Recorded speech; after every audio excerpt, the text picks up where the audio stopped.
Yun, one from there. Hanggang doon. Siguro hanggang doon.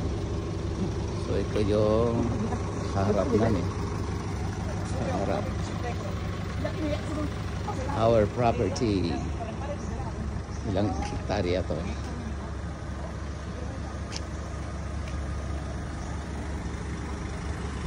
Oh, yung babaho.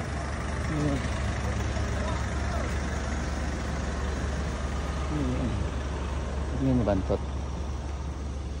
Yan ang property namin.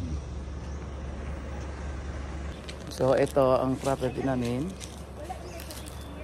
Yan, from there. Yun sa lampas pa sa sasakyan. Yan, punta tayo dito. Ay, may kuryente pala yan ate. Oh.